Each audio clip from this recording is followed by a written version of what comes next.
Si mañana mismo tuvieras que comprarte un coche y preguntaras a 10 personas distintas qué modelo elegir, hay uno que aparecería una y otra vez. Da igual si preguntas a un amigo, a un familiar, a un mecánico o a alguien en un foro. El nombre se repite como un mantra, casi sin pensar.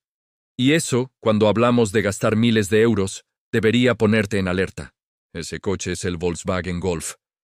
Y antes de que cierres este vídeo, pensando que voy a decir que es un desastre, déjame aclarar algo importante. El Golf no es un mal coche. El verdadero problema es otro, y casi nadie habla de él. El problema es que se ha convertido en una recomendación automática. Y cuando una recomendación es automática, deja de ser personalizada. Ahí es donde empieza el error. La mayoría de personas que compran un Golf lo hacen con una sensación de tranquilidad absoluta. Piensan que están comprando seguridad, fiabilidad y cero complicaciones. Creen que están eligiendo bien porque todo el mundo lo dice. Pero lo que casi nadie te explica es que esa sensación de seguridad muchas veces es falsa, o al menos incompleta. Y cuando lo descubres, ya has firmado, ya has pagado, y ya no hay vuelta atrás. El Golf tiene una historia impecable. Nadie lo discute.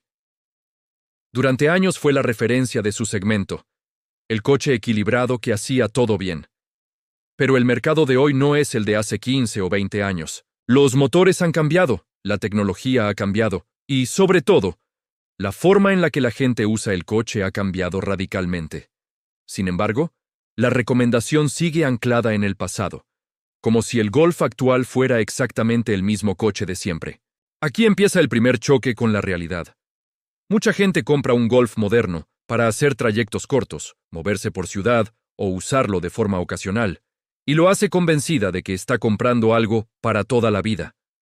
Nadie le explica que muchos de los motores actuales del Golf están pensados para otro tipo de uso, ni que ciertos sistemas no perdonan un uso incorrecto. Eso no se nota al principio. Se nota con el tiempo, y ese es el mayor peligro del Golf. No falla de golpe. No te deja tirado el primer año. Los problemas aparecen poco a poco, cuando ya estás fuera de garantía, cuando el coche ya no es nuevo y cuando empiezas a asumir que los gastos son normales. Pero cuando sumas esos gastos, cuando miras atrás y haces números, te das cuenta de que la compra no fue tan inteligente como creías. Otro punto del que casi nadie habla es el precio. El Volkswagen Golf es caro, incluso cuando es usado. Su fama mantiene los precios artificialmente altos en el mercado de segunda mano. Pagas más que por otros coches similares simplemente porque es un Golf. Y cuando compras caro de segunda mano, cualquier imprevisto duele el doble. No tienes margen. No hay colchón. Muchos compradores justifican ese sobreprecio pensando que lo compensarán con fiabilidad. Pero esa ecuación ya no siempre funciona. El Golf actual es más complejo, más tecnológico y más exigente en mantenimiento que el de generaciones pasadas. Eso no lo convierte en malo, pero sí lo convierte en un coche que hay que entender antes de comprar. El problema es que casi nadie lo entiende cuando lo recomienda. Hay algo psicológico muy interesante con el Golf. Cuando alguien lo compra, rara vez admite que se ha equivocado. Porque aceptar que te equivocaste con un coche tan recomendado duele más que admitir un error con un modelo poco conocido. Así que muchos propietarios minimizan los problemas, los normalizan o simplemente no los cuentan. Y eso alimenta todavía más la idea de que es una compra perfecta. Este vídeo no va de atacar al Volkswagen Golf, va de desmontar una idea peligrosa, que existe un coche que sirve para todo el mundo. Y el Golf es el mejor ejemplo de por qué esa idea es falsa. Porque dependiendo de cómo lo uses, puede ser una compra razonable, o un error financiero silencioso que te acompañe durante años sin que te des cuenta. En los próximos minutos, voy a explicarte por qué el Golf envejece peor de lo que la mayoría espera en ciertos usos muy comunes, qué tipo de conductor debería pensárselo 2 veces antes de comprarlo y qué alternativas suelen encajar mejor, aunque casi nadie las mencione. Y hay un detalle concreto, uno solo, que cambia por completo la decisión de compra y del que casi nadie habla. Ese detalle te lo voy a contar al final. Así que, si estás pensando en comprar un Volkswagen Golf, nuevo o usado, no te muevas. Porque entender esto antes de comprar puede marcar la diferencia entre estar tranquilo durante años o preguntarte demasiado tarde por qué hiciste caso a todo el mundo sin hacerte la pregunta más importante. ¿Este coche realmente encaja conmigo? Ahora que ya tenemos claro por qué el Volkswagen Golf se compra muchas veces sin pensar, toca entrar en la parte incómoda. La parte que casi nadie explica cuando te lo recomiendan. Porque el error no está en comprar un Golf. El error está en comprar el Golf equivocado para el uso equivocado. Y eso pasa mucho más de lo que imaginas. La mayoría de compradores no elige el Golf pensando en el largo plazo. Lo elige pensando en tranquilidad inmediata, en la sensación de, ya está, no me complico. Y esa sensación es peligrosa, porque te hace bajar la guardia justo cuando deberías analizar más. El Golf moderno no perdona un uso incorrecto como lo hacían los Golf antiguos. Uno de los mayores problemas aparece con los motores. Mucha gente compra un Golf diésel actual porque siempre ha oído que el diésel es indestructible. Pero nadie le pregunta cuántos kilómetros hace al día, si entra en ciudad, si hace trayectos cortos o si el coche pasa días parado. Y ahí empieza la bomba de relojería. Los sistemas anticontaminación modernos no están pensados para ese uso. Filtros de partículas, válvulas EGR, regeneraciones forzadas, todo eso necesita kilómetros, temperatura y constancia. Cuando no se lo das, el coche no falla de golpe. Empieza con avisos, consumos raros, comportamientos extraños, y tú sigues conduciendo como siempre, pensando que ya se solucionará. Con los gasolina pasa algo parecido, aunque de otra forma. Motores más pequeños, más apretados, con turbos que trabajan mucho. Funcionan bien, sí, pero exigen mantenimiento correcto, aceite adecuado y revisiones puntuales. No son motores de despreocuparse. El problema es que se venden como si lo fueran. Aquí es donde mucha gente empieza a sentirse engañada, porque compraron el Golf para olvidarse del coche, no para estar pendientes de él. Y cuando empiezan las visitas al taller, la decepción es mayor porque no encaja con la idea que tenían en la cabeza cuando lo compraron. Otro punto crítico es el coste oculto. El Golf no es solo caro de comprar, también es caro de mantener en comparación con lo que la gente espera. Revisiones, recambios, mano de obra. Todo está un escalón por encima de alternativas igual de válidas. Pero eso no se percibe el primer año. Se percibe cuando miras el historial de gastos después de 4 o 5. Y aquí entra el mercado de segunda mano, que es donde más errores se cometen. Muchísimos Golf usados se venden con precios muy altos simplemente porque hay demanda. Da igual el kilometraje o el equipamiento. Es un Golf, parece justificarlo todo.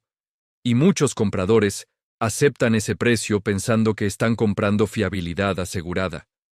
El problema es que cuando compras caro de segunda mano, cualquier avería rompe la lógica de la compra. Ya no estás comparando con otros coches, estás comparando con lo que pagaste. Y ahí es cuando empiezan las frases típicas: para lo que me costó, esto no debería pasar, pero pasa. Además, hay algo que casi nadie quiere reconocer. El Golf ya no destaca tanto como antes frente a la competencia. Hay coches más sencillos, más baratos y con menos complicaciones para ciertos usos. Pero como no tienen el prestigio del Golf, no se recomiendan con la misma fuerza. Y eso hace que mucha gente ni siquiera los considere. Aquí entra el factor psicológico más fuerte de todos. Cuando compras un coche muy recomendado, te cuesta admitir que no era la mejor opción. Así que justificas. Normalizas ruidos, avisos, pequeños fallos. Te dices a ti mismo que todos los coches son así.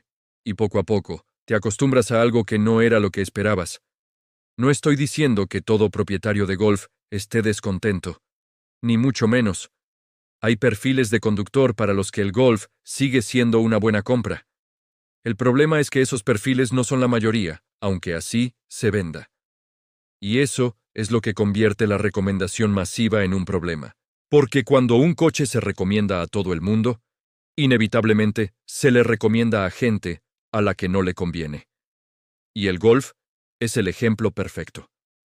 No porque sea malo, sino porque se ha convertido en una solución genérica para un problema que nunca es genérico. En este punto del vídeo, muchos estarán pensando, entonces, ¿el golf no vale la pena?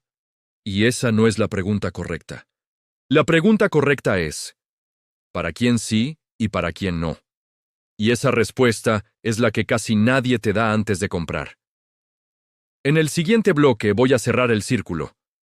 Voy a decirte exactamente qué tipo de conductor debería evitar este coche, quién sí puede comprarlo con sentido y cuál es ese detalle del que nadie habla y que cambia por completo la decisión. Y al final, quiero que tú me digas si, sabiendo todo esto, seguirías comprándolo solo porque todo el mundo lo recomienda. Quédate, porque el final no va de coches. Va de cómo tomamos decisiones caras y de por qué muchas veces nos equivocamos sin darnos cuenta. Ahora que ya sabes por qué comprar un Volkswagen Golf simplemente porque todo el mundo lo recomienda puede ser un error, es el momento de poner las cartas sobre la mesa. Este coche, con toda su fama, no es malo. De hecho, para muchas personas sigue siendo una excelente elección. Pero para otras, puede convertirse en un problema silencioso que con los años se traduce en dinero perdido, estrés y arrepentimiento. El Golf sigue siendo un coche sólido en cuanto a diseño, seguridad y comportamiento general, y por eso aparece en tantas listas y recomendaciones. Pero ahí está la trampa, mucha gente lo compra sin pensar en su uso real. No analiza los trayectos diarios, el tipo de conducción, ni el presupuesto de mantenimiento. Solo escucha el nombre, repite la recomendación y hace clic. Eso es exactamente lo que te puede pasar desapercibido hasta que los problemas empiezan a aparecer. Hablemos de quién debería pensarlo 2 veces antes de comprarlo. Si haces trayectos cortos en ciudad la mayoría de los días, el Golf moderno con motor TSI o TDI no es ideal. Los sistemas anticontaminación, los filtros de partículas y los motores sobrealimentados necesitan kilómetros constantes y temperaturas estables para funcionar correctamente. Si no los reciben, empiezan los avisos en el tablero, aumentos de consumo, regeneraciones forzadas, y las primeras visitas al taller llegan antes de lo esperado. Eso no significa que el coche falle, significa que no está adaptado a tu uso. Otro grupo que debería pensarlo 2 veces son los compradores de segunda mano con presupuesto ajustado. El Golf usado mantiene precios elevados gracias a su fama. Pagas más por lo que representa, no necesariamente por lo que ofrece. Y cualquier mantenimiento inesperado duele más que en un coche más sencillo y económico. Aquí es donde la famosa compra segura se convierte en un gasto silencioso que se acumula año tras año. Pero no todo son advertencias. Para quienes recorren muchos kilómetros en carretera, buscan seguridad, confort y un coche con buena dinámica de conducción, el Golf puede ser una excelente opción.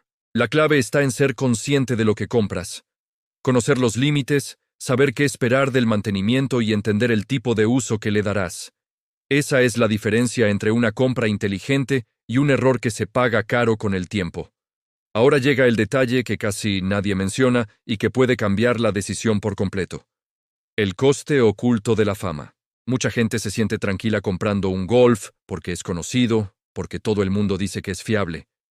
Pero la verdad es que esa fama inflada afecta directamente al precio, tanto en el nuevo como en el usado, y reduce tus alternativas.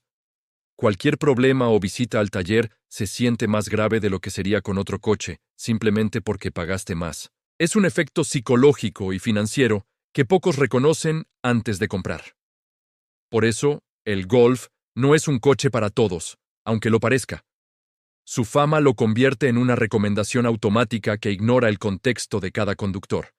Y eso es lo que hace que este video sea importante.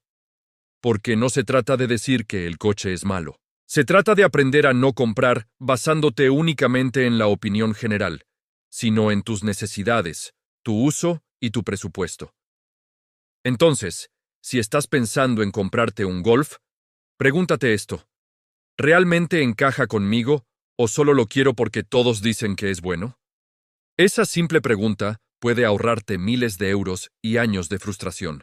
Porque la mayoría de los errores financieros en la compra de un coche vienen de no cuestionar lo que todo el mundo recomienda. Y ahora quiero que tú me digas algo en los comentarios. ¿Hay algún coche que todo el mundo recomiende y que tú no comprarías jamás? Cuéntame tu experiencia, los motivos, y si alguna vez te has arrepentido de seguir la recomendación popular. Quiero leer tu opinión, porque es justamente eso lo que hace que esta comunidad crezca y que aprendamos juntos a no cometer los mismos errores. Si este vídeo te ha hecho pensar, si has aprendido algo nuevo y quieres seguir evitando errores al comprar coche, dale like y suscríbete al canal. Aquí no seguimos modas, no repetimos listas sin sentido. Aquí analizamos, cuestionamos y te enseñamos a comprar con cabeza. Y recuerda, el Volkswagen Golf puede ser una compra perfecta para algunas personas, pero para otras puede ser un gasto silencioso que termina afectando al bolsillo y a la tranquilidad. Antes de elegir cualquier coche, cuestiona, investiga y analiza. Esa es la diferencia entre una compra inteligente y un error que podrías lamentar durante años. Nos vemos en el próximo vídeo, donde analizaremos más coches populares que todos recomiendan y descubriremos cuáles realmente valen la pena y cuáles conviene evitar. Hasta entonces, reflexiona sobre tu próxima compra. Cuestiona las recomendaciones y haz que tu dinero trabaje para ti, no para la fama de un coche.